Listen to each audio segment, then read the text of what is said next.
Smart Tech avec BNP Paribas. Retrouvez des entreprises et des projets innovants.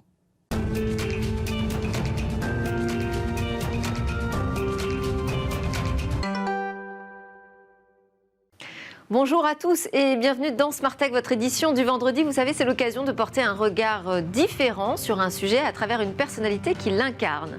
Alors vous verrez, mon invité a un profil un peu différent des autres dans Smart Tech. Un jour, il a décidé de quitter le droit, la banque, pour devenir journaliste, plus précisément reporter, aller sur le terrain, témoigner par les mots et les images. Son premier livre, Enquête, la guerre des métaux rares, face cachée de la transition énergétique et numérique, qui a été édité par Les Liens qui libèrent, est déjà un succès, traduit dans une douzaine de pays, décliné en documentaire par Arte pour Arte. Il est lauréat même de plusieurs prix, dont celui du livre d'économie 2018. Mais là, c'est pour son deuxième ouvrage qu'il est en plateau dans Smart Tech, 2 ans d'enquête qui l'amène à publier L'Enfer numérique, voyage au bout d'un like chez le même éditeur. Et donc c'est cela dont nous allons parler aujourd'hui. Ce sera la grande interview du journaliste et réalisateur Guillaume Pitron, déjà installé à mes côtés. Bonjour Guillaume. Bonjour. Ensuite, en seconde partie de cette édition, vous retrouverez bien évidemment votre grand rendez-vous entièrement dédié aux technologies et aux enjeux qui touchent à la conquête spatiale. Mais tout de suite, sans plus attendre, on part pour la grande interview de L'Enfer numérique.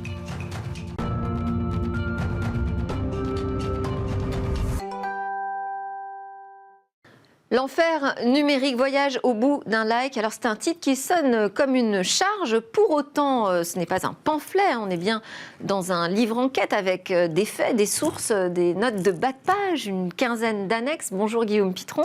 Bonjour Delphine Sabatier. Merci beaucoup de venir témoigner sur ce plateau à la suite de votre enquête. C'est un livre qui a été publié assez récemment, au début de l'automne. Alors, votre enfer numérique, il commence d'abord par tuer un fantasme, le fantasme d'un monde qui serait virtuel, propre, et puis aussi solution à tout. C'est l'objet du premier chapitre. Vous plantez tout de suite le décor, notamment à travers les mots de l'expert Frédéric Bordage de greenIT.fr qui dit « Si on savait, c'est monstrueux, c'est grave ». Est-ce que vous, en démarrant votre enquête, vous saviez justement à peu près où vous alliez mettre les pieds ? Pas tant que ça, en fait. J'avais cette intuition que la question de la pollution numérique et de la matérialité de ce monde censément virtuel était un sujet auquel il fallait que je m'attaque en tant qu'enquêteur, mais aussi en tant que reporter, parce que je n'avais jamais vu ou lu un reporter dire « mais en fait, je vais toucher Internet, je vais sentir Internet, je vais goûter Internet, je vais essayer de confronter mes sens à cette immense machine qui en passe de devenir la plus vaste machine que l'homme n'ait jamais créée pour pouvoir vivre nos vies digitalisées. » Mais j'étais pas vraiment sûr de ce que j'allais trouver. Pour tout vous dire, au début, je pensais qu'il n'y avait pas de livre. Et puis, à mesure que j'ai creusé ce sujet pendant 2 ans et que me suis rendu sur le terrain, sur 4 continents, en fait, j'ai un peu comme un origami. Vous savez, j'ai déplié progressivement tous les plis. Et puis, en fait, ce sujet prenait une ampleur absolument colossale. Tout d'un coup, je me suis plongé dans le monde fascinant des centres de stockage de données, des câbles sous-marins. C'est une aventure en soi. La 5G, les voitures connectées, la finance passive. Enfin, en fait, voilà, j'ai pris la mesure de ce sujet et aussi la mesure de la démesure de l'infrastructure. Ça a été ça votre grande surprise ou il y a eu d'autres phases d'étonnement au cours de votre enquête ?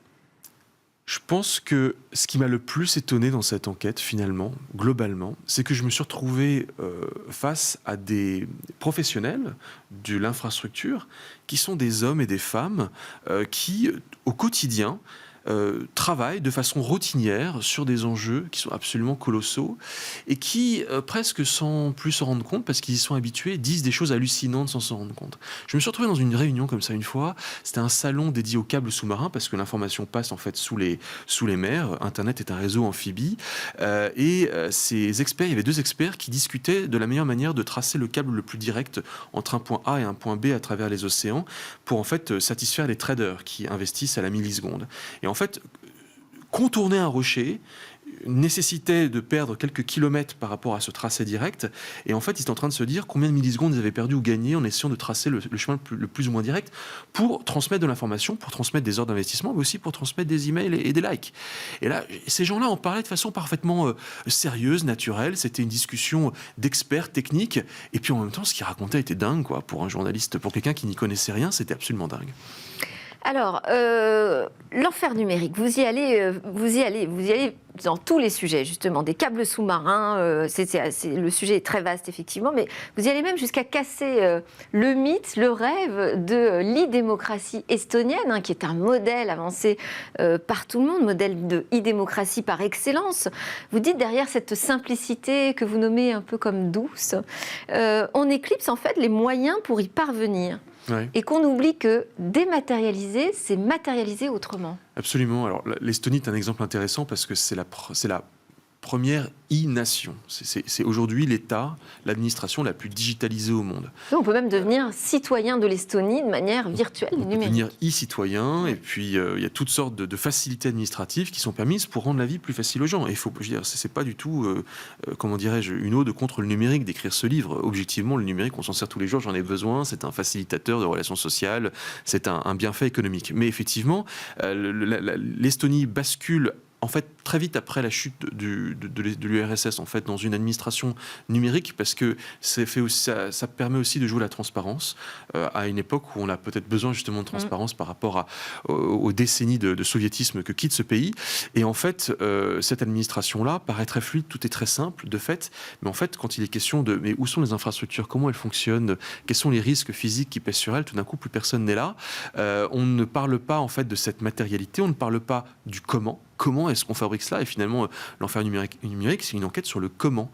Ouais. Et on ne parle pas de cette rematérialisation derrière le papier, parce qu'on dit ah ben oui, mais on économise des tours Eiffel de piles de papier, merveilleux, super. De fait, on dématérialise en partie, mais en fait, on remplace le papier par autre chose. On le remplace par les métaux, l'énergie, qui sont nécessaires pour en fait s'échanger des fichiers censément virtuels. Donc, on ne dématérialise pas en réalité.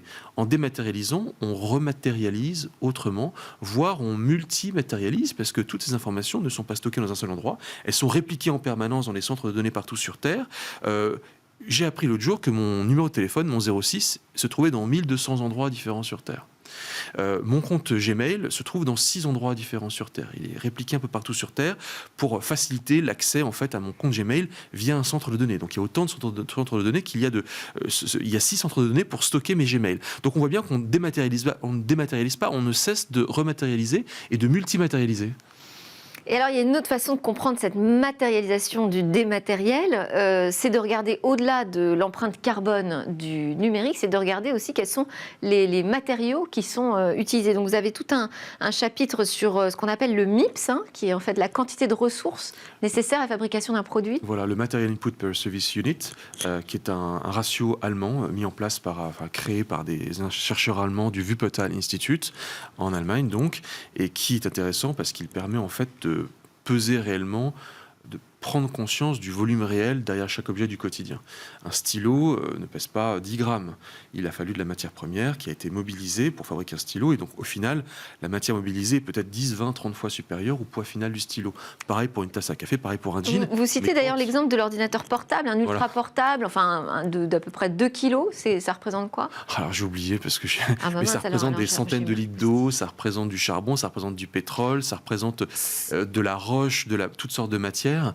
Et on arrive en fait à des ratios, alors peut-être que vous allez le trouver, mais on arrive à des ratios qui sont de 1 à 100, de 1 à 200, de 1 à 1000, de 1 à 2000, de 1 à 16 000 en fait. Plus on arrive à des objets connectés, des objets qui sont petits, agréables à porter, agréables à regarder, maniables, plus en fait le legs matériel de ces objets est lourd, parce qu'à l'intérieur vous avez des tas de matières premières, des tas de métaux, vous avez 60 métaux dans un téléphone portable. Ouais, dans 2 kilos donc, d'ordinateur portable, en fait ça pèse 22 kilos de produits chimiques, 240 kilos de combustible, 1,5 tonne d'eau claire. En fait, ça fait lourd comme sac à dos, justement, et numérique. Ce qu'on appelle un sac à dos écologique. Et en fait, ce dont on se rend compte quand on évoque ces chiffres, Delphine Sabatier, c'est qu'en réalité, plus on dématérialise, plus c'est matériel. Plus c'est virtuel, plus c'est matériel. Le leg matériel en termes de poids, et c'est ce que montre ce ratio, le MIPS, des produits électroniques, est beaucoup plus colossal que n'importe quel autre produit sur Terre. Et donc ce ratio va monter pour une puce électronique. Je vois d'ailleurs que c'est le logo de votre émission Smart Tech. Et ben en fait, ce ratio va être le plus élevé qu'on connaisse, de 1 à 16 000. Il faut 16 000 fois plus de matière que le poids final de la puce qui est 2 grammes. Donc pour 2 grammes, il faut 32 kilos de matière. Donc plus c'est virtuel, en fait, plus c'est matériel. Alors, 2 ans d'enquête, donc sur un sujet très vaste, on l'a dit, on est parti des câbles sous-marins, vous allez jusqu'aux usages. C'est vraiment montrer la face cachée du numérique, ce que vous faites. Est-ce qu'il y a eu des portes qui se sont fermées lors de votre enquête? Quelles ont été les principales difficultés que vous avez rencontrées? Alors, d'abord, tout dans nos vies connectées procède d'un trou dans le sol.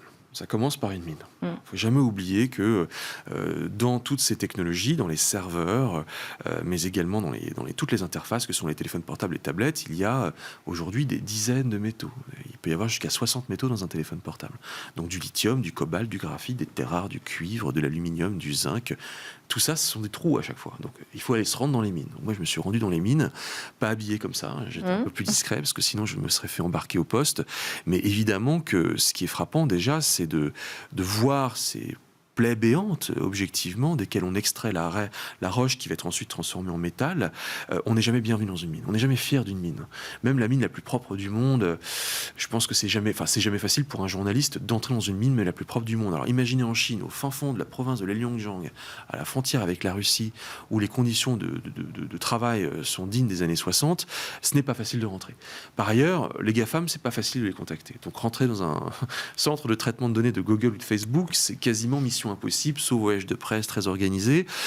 Donc assister à la pose d'un câble, le câble Dunan qui a été posé en mars 2020, juste avant le confinement, sur les plages françaises, et ce câble relie Virginia Beach sur la côte est américaine à la Belgique en passant par les côtes de Vendée françaiise. Assister à la pose de ce câble, c'était quasiment mission impossible. Orange ne voulait pas. C'est ce que je veux dire. Pourtant, on a un opérateur français qui arrive à l'extrémité du câble en France. C'est stratégique, en fait, toutes ces infrastructures. Un câble, c'est stratégique, donc on n'a pas envie... Vous savez, les experts disent le meilleur câble, c'est celui dont on ne parle pas. Moi, je sais où passe exactement le câble Dunan sous une plage de Vendée. Je sais sous quelle serviette de plage exactement passe le câble qui sert à s'envoyer les photos de chats et les vidéos de vacances que l'on s'envoie. Mais je ne peux pas le dire, et donc c'est aussi pour ça que c'est difficile de rentrer dans ces infrastructures, de voir où elles sont positionnées, parce qu'elles sont stratégiques, critiques, vitales. Alors vous dites que les GAFAM ne sont pas forcément très friands de communication ou de transparence. Pour autant, ils communiquent beaucoup justement sur l'engagement zéro carbone de leur data center. Ils communiquent beaucoup parce qu'ils ont les moyens. Ils n'ont pas eu envie de vous le montrer ? En fait, pour tout vous dire, c'est aussi les limites de... Enfin, peut-être... à un moment, j'ai fait plusieurs demandes et puis j'ai vu que ça ne donnait jamais rien. Donc, j'ai cessé de faire des demandes. J'ai pas forcément proposé à Google de venir visiter leur centre de données en Californie, sur la côte ouest. Donc, voilà, après des dizaines ou des centaines de demandes, on va pas forcément en faire davantage. Donc, il y a évidemment une enquête qu'on pourrait continuer sans cesse. Et puis, peut-être qu'un jour, à force d'insister à l'usure, je finirai par avoir Google. Mais c'est sûr que ces infrastructures, ces entreprises... veulent communiquer parce qu'elles ont conscience de l'enjeu de réputation que ça représente pour elles, de montrer qu'elles ne sont pas des ennemis à la lutte contre le réchauffement climatique, que leurs technologies qu'elles proposent sont au contraire des outils au service du respect des accords de Paris.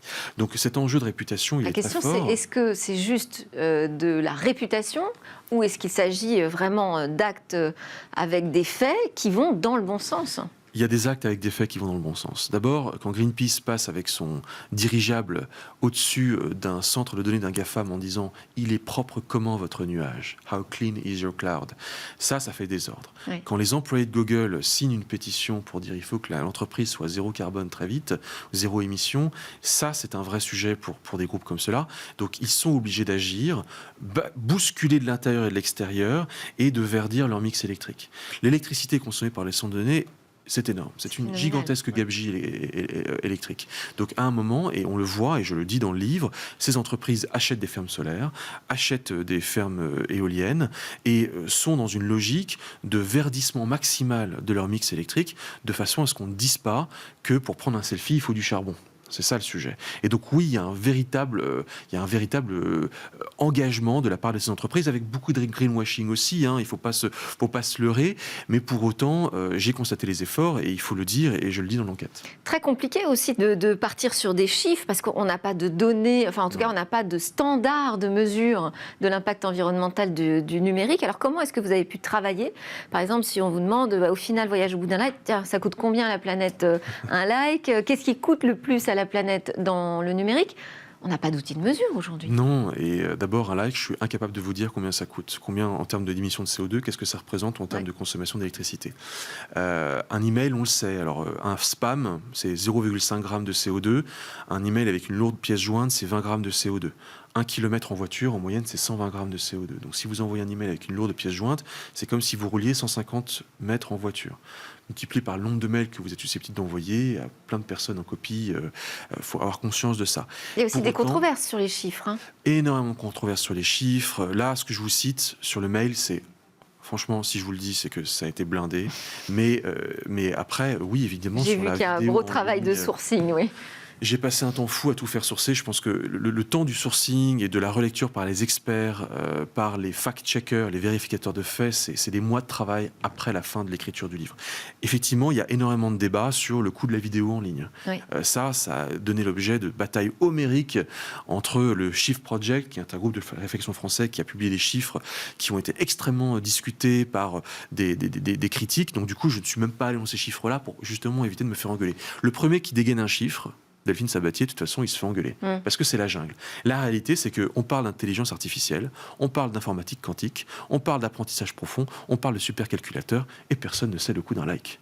Parce que l'industrie n'a pas forcément envie de le savoir. Parce que c'est dérangeant de se mettre face à ces chiffres-là, qui tout d'un coup nous mettent face au coût réel du virtuel. Et donc, on arrive sur un terrain qui est complètement neuf, où c'est la jungle, où il y a un besoin de formalisation, de chiffres, de métriques opérationnelles dans les entreprises.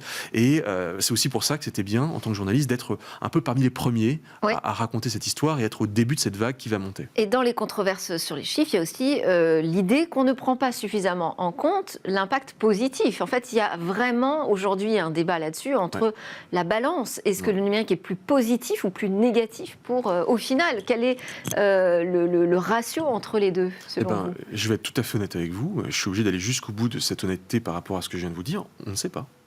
Aujourd'hui, vous avez les industriels du numérique qui sont capables de communiquer avec une force de frappe médiatique absolument colossale sur les bienfaits du numérique, et ils existent. La plateforme Too Good To Go qui permet de s'échanger des produits périssables qui vont être perdus sous 24 heures avec des acheteurs de ces produits, ce sont d'immenses quantités d'alimentation, de produits à manger qui vont être économisés, et donc ça va forcément avoir un impact positif sur la planète. Les satellites qui, au-dessus de nos têtes, cartographient la planète, et les ordinateurs qui permettent de modéliser les évolutions du climat, c'est un bienfait pour la planète. Simplement, ce discours-là, il a été plutôt à sens unique jusque maintenant. Il y a eu un grand récit du capitalisme consistant à dire on ne fera pas la transition écologique sans le numérique, c'est vrai, et ça va n'apporter grosso modo, majoritairement que des bienfaits. Tout d'un coup, il y a un autre discours qui vient dire en fait c'est l'inverse. Moi, en réalité, je ne sais pas. Aujourd'hui, celui qui vraiment sait, je m'en méfie. Je peux seulement vous dire que c'est un sujet qui est extrêmement complexe. On ne sait pas. Pour autant, vers où va-t-on ? Regardons la photographie, mais surtout regardons le film. Quelle est la dynamique ? Elle est énorme. On va vers la 5G. La 5G, ça va être quoi ? Ça va être la connexion de tout à tout. Tout le monde va être connecté, les objets vont être connectés, les animaux vont être connectés. Parler de la 5G, il y aura la 6G, il y a Facebook qui annonce le métavers, c'est-à-dire vraiment une retransposition du monde physique dans le virtuel. Dans le monde virtuel, donc on va avoir des existences qui ne vont pas être remplacées, qui vont être dupliquées en permanence. C'est quoi le coût de tout cela ? Un monde de robots dans lequel en fait les robots vont produire des données pour le compte d'autres robots médiés par des robots, des algorithmes qui eux-mêmes vont transformer les données en informations. Un monde dans lequel l'homme ne sera plus le principal levier d'utilisation de l'Internet. Un Internet de machines, cette révolution, elle représente quoi d'un point de vue écologique ? Impossible de répondre à cette question. Mais en fait, on est face à des défis qui sont vertigineux, et la dynamique aujourd'hui de cet impact matériel, elle s'inscrit forcément dans une hausse, sauf révolution technologique majeure, ce qui peut se produire. On pourra demain peut-être stocker l'information dans l'ADN, peut-être qu'on n'aura plus besoin de câbles pour transmettre de l'information, si jamais l'informatique quantique, la physique quantique permet de faire de la transmission sans transmission, comme on dit, mais logiquement, on va vers un accroissement de cet impact matériel, donc vraiment le sujet de l'impact matériel de la pollution du numérique, c'est l'un des grands sujets écologiques des 30 prochaines années. Alors, vous essayez d'ailleurs de proposer plusieurs futurs numériques, plusieurs options envisagées déjà aujourd'hui. C'est dans la rue de l'avenir. Vous parlez d'ailleurs d'une perspective plutôt noire, d'un numérique vert sombre qui limiterait les usages, voire limiterait nos libertés publiques. Enfin, il y a plusieurs options qui sont envisagées, mais évidemment, on ne peut pas toutes les connaître à l'avance. Ça change très très vite. Juste une dernière question avant d'entamer la partie express de l'interview. Quel est le niveau de maturité de la France et de l'Europe sur ces questions d'impact environnemental du numérique ? D'une manière générale, on est tous en retard. Tous, dans le monde entier, par rapport à ces enjeux-là. La prise de conscience est tardive parce qu'on a été embrumé par le cloud, la dématérialisation, le virtuel, ces beaux téléphones portables. Donc, on est en retard. Pour autant, je dirais que les pays scandinaves sont les premiers, dès les années 90, à avoir posé des labels de numérique responsable et à les avoir développés jusqu'à aujourd'hui, notamment en Suède. Les Allemands, les Français sont plutôt en avance par rapport au reste du monde, bien plus en avance, selon moi, qu'aux États-Unis, sur la prise, quant à la prise en compte, la compréhension de ces problèmes-là. Et d'ailleurs, en France, il y a une loi qui sera probablement bientôt votée à l'Assemblée nationale, à l'initiative d'un parlementaire LR, sur le numérique plus responsable. Qu'est-ce qu'on fait pour limiter l'impact écologique des smartphones, des centres de traitement de données, et ainsi de suite. Donc, il y a une évolution qui, on le voit, est quand même positive dans cette prise de compréhension, y compris, voire peut-être même surtout en France. En tout cas, vous nous avez permis de continuer, nous, Smartech, à tirer ce fil de l'impact environnemental du numérique. Juste pour terminer, des petites questions express un peu plus personnelles. Vos rêves, Guillaume Pitron? C'est une immense question parce que ça rejoint la question de l'imaginaire, l'imaginaire collectif. Moi, mon rêve, je pense que ce serait tout simplement, moins de plastique. Je suis très très marqué en tant que reporter par la pollution plastique qui est devenue un fléau absolument mondial. Moins de plastique. Est-ce que vous avez une interrogation très forte? Est-ce que je suis dans le vrai dans ce que je vous raconte? Tous les jours, je doute. Voilà. J'essaie d'être sincèrement dans j'aime pas la vérité, la justesse, la précision, l'exactitude. Bien évidemment, je me fais engueuler. C'est pas simple de faire ce métier. Je vais au combat. Je prends les gens à rebours. Je me fais critiquer, discuter, bousculer. Est-ce que je suis dans le vrai? Est-ce que je suis sincère? Moi, c'est une question que je me pose tous les jours. Et selon vous, la prochaine révolution environnementale, ce sera quoi? Quelle question immense. En fait, c'est une révolution de nos modes de conscience, de nos modes de vie et de nos consciences. Je pense qu'on perçoit les révolutions environnementales comme des révolutions technologiques. Les technologies vertes vont nous sauver, les technologies numériques vont nous sauver. Albert Einstein a cette phrase magnifique qui dit « On ne règle pas un problème avec les modes de pensée qui l'ont engendré ». Quel nouveau mode de pensée pour accompagner ces nouvelles technologies? Donc, quel mode de consommation, quelle révolution de nos consciences? Je pense que c'est là-dessus que ça va se jouer et pas sur la prochaine technologie de stockage de l'électricité, de stockage des données ou le prochain téléphone, l'iPhone 19, qui sera plus efficient que le précédent. Eh bien, pour avancer dans cette prise de conscience, je vous invite à lire Guillaume Pitron, donc journaliste, auteur de L'Enfer numérique, voyage au bout d'un like, édité par Les Liens qui libèrent. Merci beaucoup, Guillaume Pitron, pour cette grande interview. Merci à tous de nous avoir suivis. C'est l'heure du grand rendez-vous dans l'espace. Moi, je vous dis à lundi. Excellent week-end.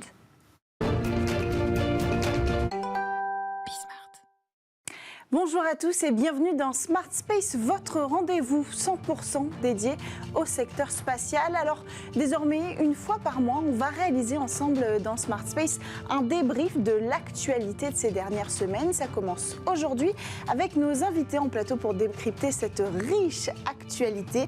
À ma droite, Maxime Puteaux, conseiller espace et industrie chez Euroconsult. Bonjour. Bonjour. Bienvenue sur le plateau de Smart Space. Et puis avec vous, Mathieu Luineau, consultant senior en stratégie chez PwC Space Practice. Bonjour. Bonjour. Bienvenue sur le plateau. Alors, pour ouvrir le bal de ces actualités qu'on va traiter aujourd'hui, il y a Jeff Bezos qui a annoncé cette semaine le lancement de son projet Orbital Reef, qui donc sera une station orbitale privée qui va tourner autour de la Terre. Et puis juste avant lui, 3 entreprises américaines ont annoncé la Starlab, qui sera aussi une station privée.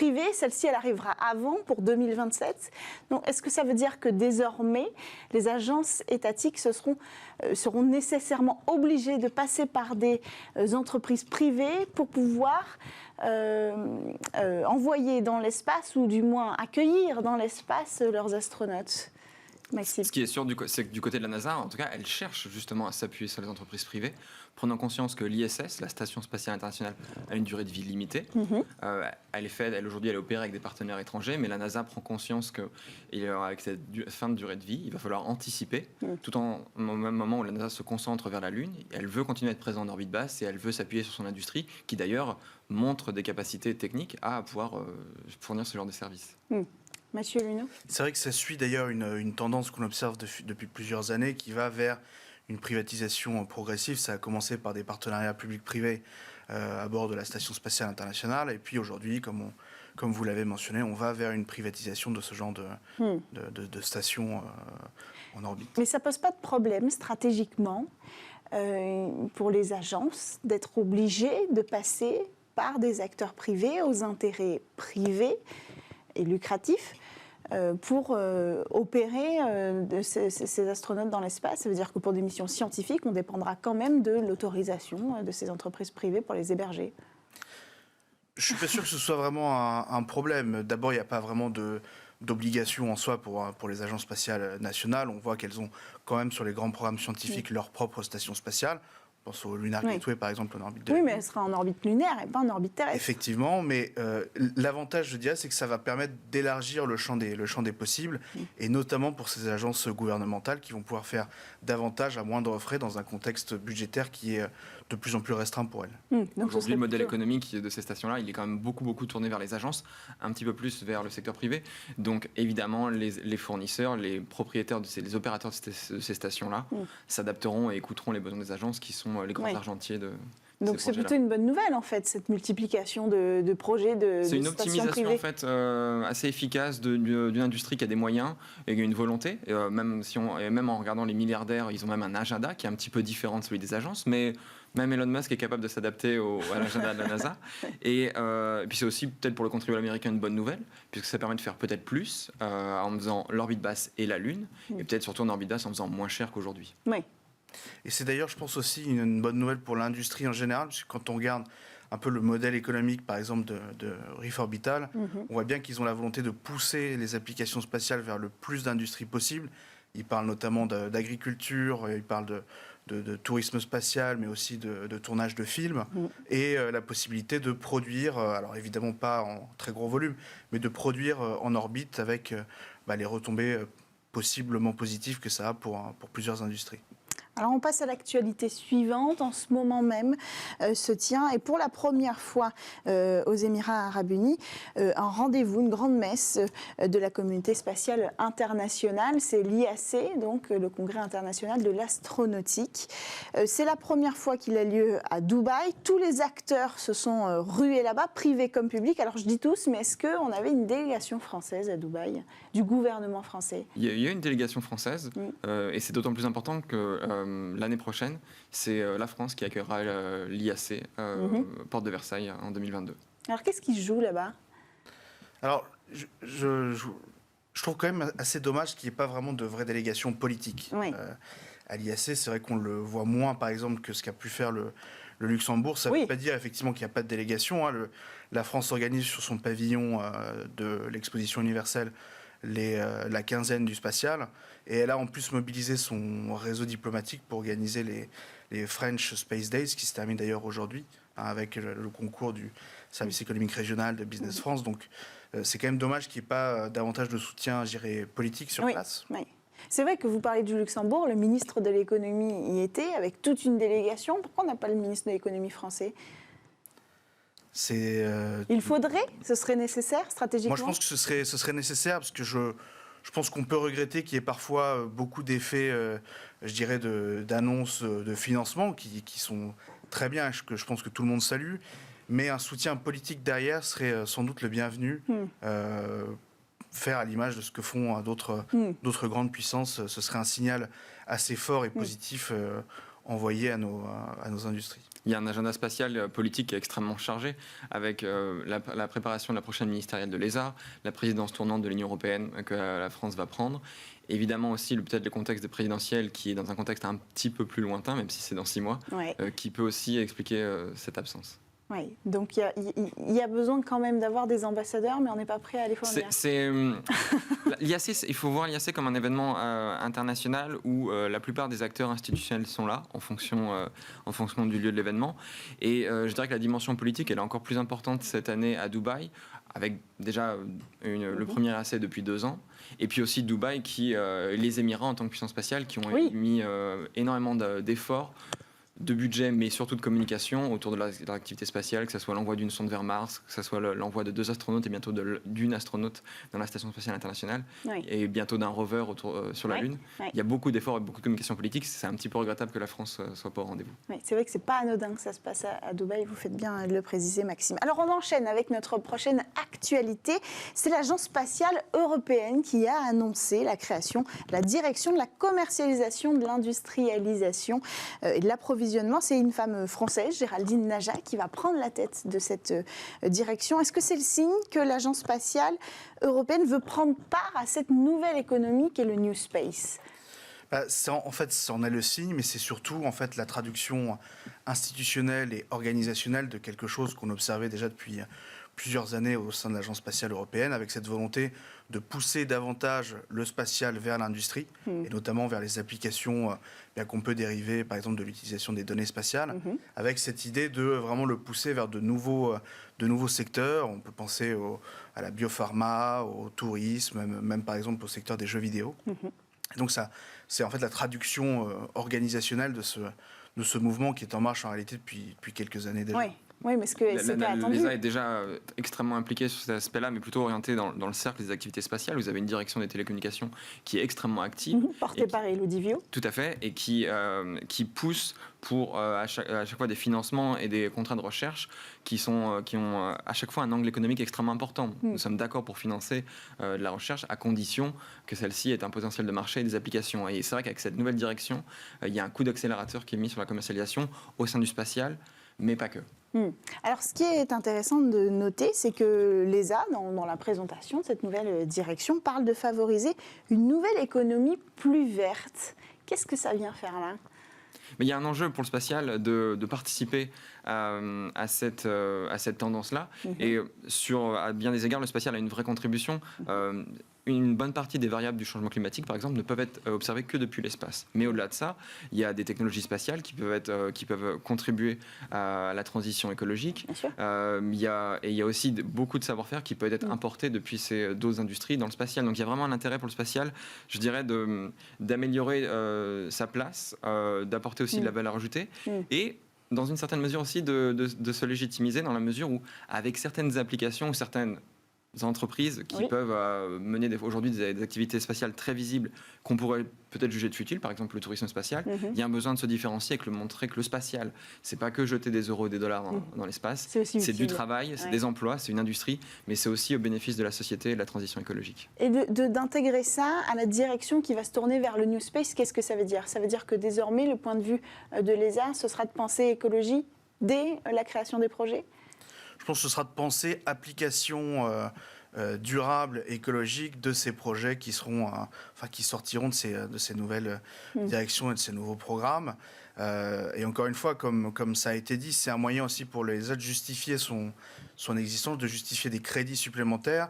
Et on voit bien que l'ensemble des États qui sont partenaires de l'Agence spatiale européenne ont aussi ces enjeux environnementaux et digitaux, parce qu'il y a aussi la dimension digitale qui a été mise en avant au cœur de ces problématiques-là, et ça justifie aussi leur contribution à l'Agence spatiale européenne et éventuellement une demande de crédit supplémentaire. Alors on poursuit. On a parlé tout à l'heure de financement. Vous avez un petit peu mentionné Emmanuel Macron, les annonces en tout cas récentes. Donc on va parler de ce plan France 2030. Emmanuel Macron l'a dévoilé il y a quelques semaines en annonçant 1,5 milliard pour porter le secteur spatial français. Alors on en a parlé la semaine dernière, on a fait une émission sur le sujet, mais à ce moment-là, on ne savait toujours pas comment cet argent allait être redistribué. Est-ce qu'on en sait un petit peu plus aujourd'hui ? Alors on en sait un petit peu plus. On a un début de ventilation qui a été détaillé. On sait qu'il y a une partie qui ira donc vers des fonds d'investissement. On sait qu'il y a 200 millions d'euros qui sont fléchés a priori vers vers les mini-lanceurs par exemple. À mon sens, c'est pas suffisant, et c'est vrai d'ailleurs pour les autres programmes de France 2030. Il y a un manque de granularité et de clarté sur qui sera bénéficiaire de quoi et quelles sont les priorités stratégiques pour l'État en matière de spatial dans ce plan-là. Et je trouve que c'est dommage que ça fait perdre un petit peu en qualité, en visibilité au programme. Pourtant, il a mentionné le New Space. Hein. Et à de multiples occasions, à la fois dans le cadre général du discours, en citant le spatial comme un vecteur d'innovation, de croissance, mais aussi évidemment dans le cadre du 9e objectif qui vient d'être évoqué. Le diable sera dans les détails. Souvent dans l'État on dit que l'intendance suivra. Non, le chef de l'État sera jugé justement sur la distribution et la ventilation des budgets, parce que ça déterminera évidemment les succès et les priorités de ce budget-là. Et je pense même qu'au-delà justement de seulement regarder cette enveloppe globale qui a été débloquée pour le spatial, il faut aussi s'intéresser à quels mécanismes, notamment contractuels, seront mis en place derrière, parce qu'il ne faut pas oublier que le succès de la NASA, de la DARPA aux États-Unis, c'est pas seulement la conjonction de cet effort budgétaire public et privé, mais c'est aussi une façon intelligente de mettre en concurrence les différents acteurs. Et c'est là-dessus aussi qu'il faut attendre l'État français, et pas seulement sur des lignes de crédit budgétaire supplémentaires. Si ça devait être juste un plan parmi d'autres, comme on a pu déjà en voir par le passé, ça serait un petit peu dommage. Oui. Alors vous avez parlé de fonds d'investissement, ça fait partie des actualités aussi, et de ces pistes de financement de ce secteur du New Space. On a eu plusieurs lancements ce mois-ci de fonds d'investissement, dont le fonds Cosmic Capital, qui va être géré par Carista. On a appelé Olivier Dubuisson, qui est le président de Carista, au moment du lancement du fonds d'investissement Cosmic Capital. Écoutez-le. Pour pouvoir trouver des belles sociétés, nous devons élargir le scope d'investissement à l'Europe. La France est certes un très beau pays pour le New Space, mais on ne veut pas s'interdire à trouver des sociétés en Europe. Alors, le scope doit être en Europe et pas seulement en France, en sachant que la BPI, par exemple, a financé une part importante de ces 30 millions d'euros. Est-ce que ça vous semble une stratégie cohérente ? Ça serait trop bête à mes yeux de se limiter au cadre européen, au cadre national. Et aujourd'hui, le spatial, il se fait évidemment à l'échelle européenne. Évidemment, l'argent du contribuable doit être utilisé à bon escient, et il faudra, face à deux opportunités, justifier un investissement dans un sens ou dans un autre, en fonction de l'opportunité, de la maturité de la société, puis peut-être aussi sa nationalité. Oui. Vous pensez aussi que c'est une bonne stratégie ? Moi, je pense qu'il ne faut pas non plus oublier qu'investir dans des sociétés, dans des programmes hors de France, mais en Europe, ça peut quand même avoir des retombées sur l'économie française et sur les Français, donc c'est pas, pour moi, pas problématique. Bon, alors on poursuit avec les consortiums, et c'est un sujet qui vous concerne directement. La naissance de plusieurs consortiums a été annoncée ce mois-ci, enfin en tout cas une en particulier, pour répondre à l'appel d'offres de Thierry Breton pour la construction d'une constellation de satellites de communication européenne. Ce consortium, c'est New Symphony, un consortium mené par la start-up Unseen Labs et Euroconsult que vous représentez aujourd'hui. Alors le jour de l'annonce, on a appelé Jonathan Gallic, cofondateur d'Unseen Labs. Écoutez. Ce consortium touche à tous les segments d'une constellation de télécommunications spatiales. Donc on parle évidemment de lanceurs, de satellites, mais aussi de terminaux utilisateurs au sol, de charges utiles de télécommunications, de systèmes embarqués, de cœurs de réseau 5G et tous les flux sécurisés qui vont avec pour proposer un beau projet à la Commission.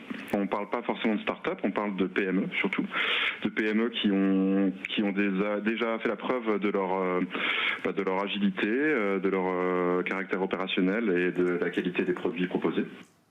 Alors, quand Thierry Breton a annoncé le développement de cette constellation européenne, il avait nommé à ce moment-là un consortium déjà qui réunissait des acteurs historiques, dont Thales et Ariane et Airbus. Est-ce que la venue de New Symphony donne le top départ d'une officielle compétition entre, d'un côté, les acteurs historiques et de l'autre, ce nouvel écosystème, non pas seulement de start-up, comme le disait Jonathan Gallic, mais aussi de PME? New Symphony, ça répond à une demande de Thierry Breton, qui est à la fois de pousser les enjeux de souveraineté, c'est-à-dire que l'Europe spatiale rattrape les autres pays en termes de connectivité, de souveraineté de son infrastructure de télécommunications, pour ne pas dépendre uniquement d'eux, mais c'est aussi de challenger l'industrie existante dans la manière dont on répondait jusqu'à présent aux appels d'offres et aux contrats. Et avec New Symphony et le contexte de cet appel d'offres-là, c'est d'essayer de pousser une proposition de valeur différente d'acteurs plus petits, émergents, en cours de développement, pour aller peut-être plus vite, moins cher, mais pas forcément contre les acteurs traditionnels. L'appel d'offres dans lequel on répond, c'est la première phase de l'histoire, le premier chapitre. Il est probable que par la suite, ce genre de projet, vu leur dimension, nécessitera une alliance des acteurs établis et du New Space, mais à travers notre proposition, on espère pouvoir pousser l'innovation et l'efficacité le plus possible. Ce qui est intéressant aujourd'hui, c'est de voir que la complexité, le périmètre de ces projets-là exige aussi de réunir autour de la table différents acteurs comme c'est fait dans ces consortiums, et notamment des acteurs qui viennent de plusieurs pays, évidemment, de l'Union européenne. Et c'est intéressant de voir un peu cet effort collectif pour répondre à ce genre de projet très complexe. Donc ce n'est pas un désaveu des acteurs historiques? Non, je pense que c'est une proposition, je dirais, complémentaire, et qui est là aussi pour faire émerger de nouveaux acteurs. C'est une stratégie qui s'est avérée payante dans plusieurs pays, et donc il n'y a pas de raison qu'on ne la suive pas en Europe. Alors, autre actualité, puisqu'on parle des acteurs historiques, on va parler d'Ariane Group. C'est une des plus anciennes actualités qu'on va traiter aujourd'hui. Le groupe a annoncé il y a quelques semaines la suppression de 600 postes sur des sites français et allemands. On ne connaît pas encore la répartition précise. Le jour de l'annonce, on a appelé encore une fois Philippe Guéry, responsable du syndicat CFE-CGC chez Ariane Group. Écoutez-le. Depuis 70 ans, Vernon est le creuset de la propulsion liquide, de la propulsion fusée liquide. Et pour des raisons purement politiques, dans lesquelles les Allemands veulent avoir leur propre autonomie à l'espace via leur petit lanceur ISAR Aerospace, ils ont besoin de récupérer de la technologie qu'ils n'ont plus, qu'ils n'ont pas. Et en devenant le premier contributeur financier du programme Ariane, ils ont réussi à récupérer cette technologie. Le risque, c'est qu'il y ait un effet domino et que petit à petit d'autres activités partent de Vernon en Allemagne, et c'est ce que la CFE-CGC appelle le début de la fin du site de Vernon. Et ça, on ne le veut pas. Alors Philippe Guéry fait allusion aussi de Vernon où doit être produit et assemblé le moteur pour la fusée Ariane, et donc l'assemblage devrait être déplacé en Allemagne. Est-ce que c'est le résultat d'une mauvaise stratégie de financement, une stratégie française d'investissement, cette délocalisation, une partie de cette délocalisation du site de Vernon? C'est déjà la conséquence mathématique d'un investissement plus important des Allemands à la dernière ministérielle de l'ESA. Oui. Et au sein de l'Agence spatiale européenne, vous avez un mécanisme qui s'appelle le retour géographique.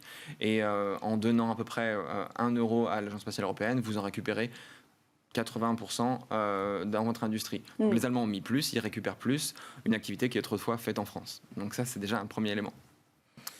Puis au-delà de ça, il y a le sujet donc, de la fameuse réorganisation des plans de départ anticipé de postes chez Ariane Group, qui lui s'inscrit, je pense, plutôt dans une histoire industrielle qui est propre à Ariane Group, qui est à l'origine la réunion de deux entités. Et donc il y avait sans doute des doublonnages aussi dans les postes. On le voit d'ailleurs dans le communiqué de presse d'Ariane Group. C'est quand même une des suppressions de postes qui sont, des plans de départ qui sont transversaux sur plusieurs directions, sur des postes de gestion. C'était une réorganisation nécessaire. Je pense que la réorganisation était nécessaire de longue date. Ce sera le mot de la fin. On arrive à la fin de cette émission. On aura encore eu le temps de traiter beaucoup d'actualités. Un mot quand même sur Thomas Pesquet, qui ce mois-ci a pris le commandement de l'ISS. C'est la première fois qu'un astronaute qui est français prend le commandement de l'ISS. Et ça vaut le coup quand même de rappeler qu'à l'heure actuelle, autour de la planète, c'est un astronaute français qui dirige la Station spatiale internationale. Merci à tous de nous avoir suivis dans cette séquence Smart Space. Vous retrouvez votre émission Smart Tech dès lundi sur Bismart.